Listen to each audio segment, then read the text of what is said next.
Hey, souvenir? Well, isn't the art delightful after a shower? I've made you children a little liquid refreshment gym. Do you know what that song about lemonade?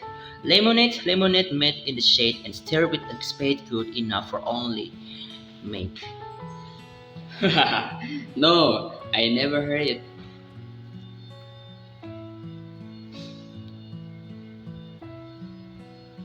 Why, Laura? You look so serious.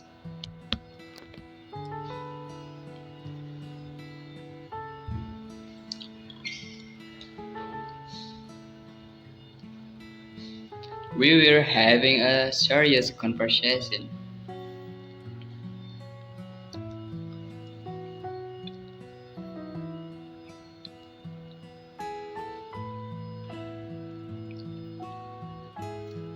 Good. Now you're better acquainted.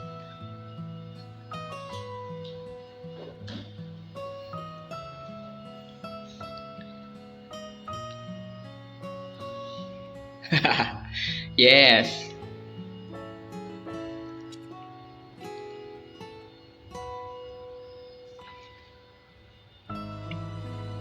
You modern young people are much more serious minded than my generation.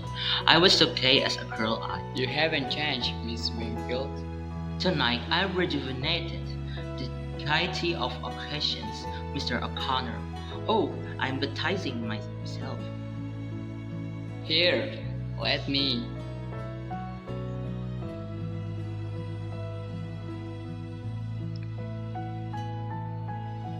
There now. I discovered we had some maraschino cherries. I dumped them in and juice and all. You shouldn't have gone to the trouble, Miss Wingfield. Trouble? Trouble? Why? It was lots of fun that you heard me cutting up in the kitchens. I bet your ears were burning. I told Tom how outdone with him I was for keeping you to himself so long a time. He should have brought you honor much sooner. Well, now that you have found your way, I want you to be a very frequent caller. Not just occasional, but all the time. Oh, we're going to have a lot of gay times together. I see them coming. Just breathe that air, so fresh, and that moon so pretty. I will skip back out and know where my place is when young folks are having a serious conversation. Oh, don't go, Mr. Wingfield. The fact of the matter is I've got to be going. Going now? You're joking. Why is the only shame of the evening, Mr. O'Connor? Well, you know how it is. You mean you're a young working man and have to keep working man's hours? We'll let you off early tonight, but only the conditions that next time you say it later. What's the best night for you? Isn't Saturday night the best night for you, working man? I have a couple of time clocks to punch, Miss Wingfield. One at morning, another one at night. My, but you are ambitious. You work at night too? No, ma'am, not work, but Betty. Betty? Betty? Who's Betty? Oh, just a girl. The girl I go steady with. Oh, it's a serious romance, Mr. O'Connor. We are going to be married the second Sunday in June. Oh, how nice. Tom did mention that you were engaged to be married. The cat's not out of the bag at the warehouse yet. You know how they are. They call you Romeo and stuff like that. It's been a wonderful evening, Miss Wingfield. I guess this is what they mean by southern hospitality. It really wasn't anything at all.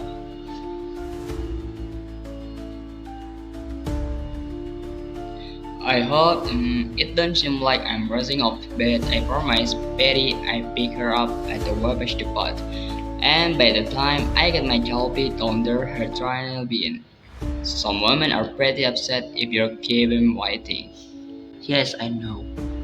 A light tyranny of women.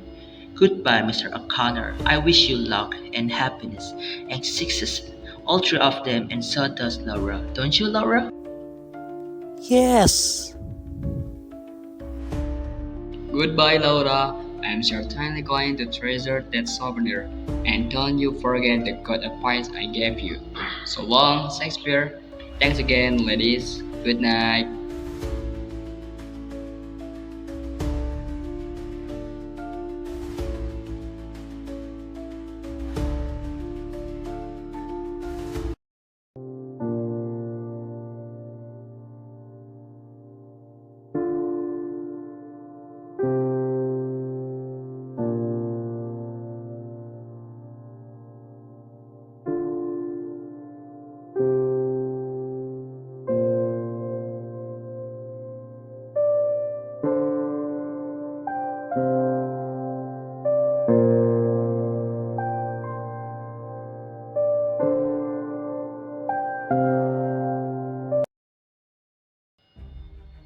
Tom! Yes, mother?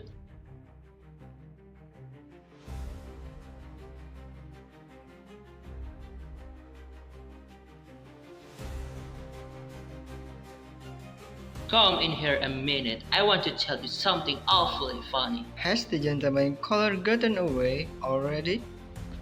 The gentleman caller has made an early departure. What a wonderful joke you played on us. How do you mean? You don't mention that he was engaged to be married. Jim? Engaged? That's what he just informed us. I'll be jiggered. I did not know about that. That seems very peculiar. What peculiar about it? Didn't you call him your best friend down at the warehouse? He is. But how did I know? It seems extremely peculiar that you won't know your best friend was going to be married.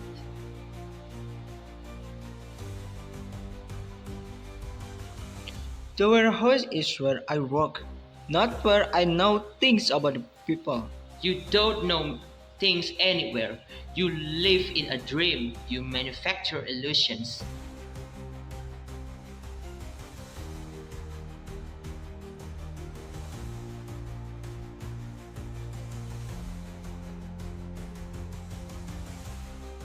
Where are you going? I'm going to the movies. That's right. Now that you've had us make such fools of ourselves, the effort, the preparation, all the expense, the new floor, lamps, the rug, the clothes for Laura, all for what? To enter some other girl fiends. Go to the movies. Go!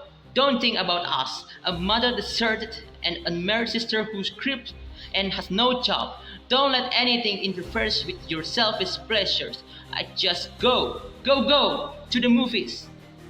Alright, I will. The more you shout about my selfishness to me, the quicker I go. And I won't go to the movies. Go then go to the moon, you selfish dreamer.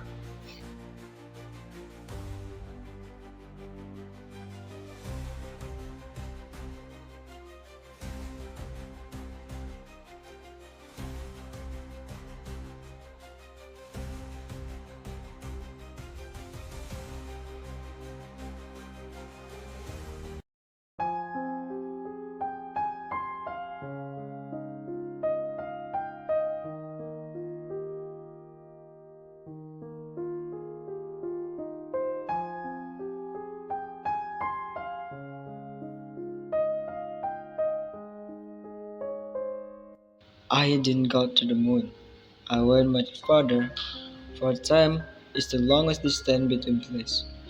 Not long after that, I was fired for writing a poem on the lid of a shoebox. I left St. Louis. I descended the steps of this fair escape for a less time and followed. From the on, in my father's footsteps, attempting to find in motion what was lost in space. I traveled alone a great deal. The city swept about me like dead leaves, leaves that were brightly colored but torn away from the bench. I would have stopped, but I was pursued by something. It always came upon me unawares, taking me altogether by surprise. Perhaps it was a familiar bit of music. Perhaps it was only a piece of transparent glass. Perhaps I am walking along a street at night in some strange city. Before I have found companies, I passed the window of a shop where perfume is sold. The window is filled with pieces of colored glass, tiny transparent bottles in delicate colors, like beads of shattered rainbow. Then, all at once, my sister touched my shoulder. I turned around and looked into her eyes. Oh, Laura, Laura, I tried to leave you behind me, but I am more faithful than I intended to be. I reached for a cigarette. I crossed the street. I ran into the movies or bar. I bring a deer. I speak to the nearest stranger. Anything that can blow your candles out. For nowadays, the world is lit by lightning. Blow out your candles, Laura, and so goodbye.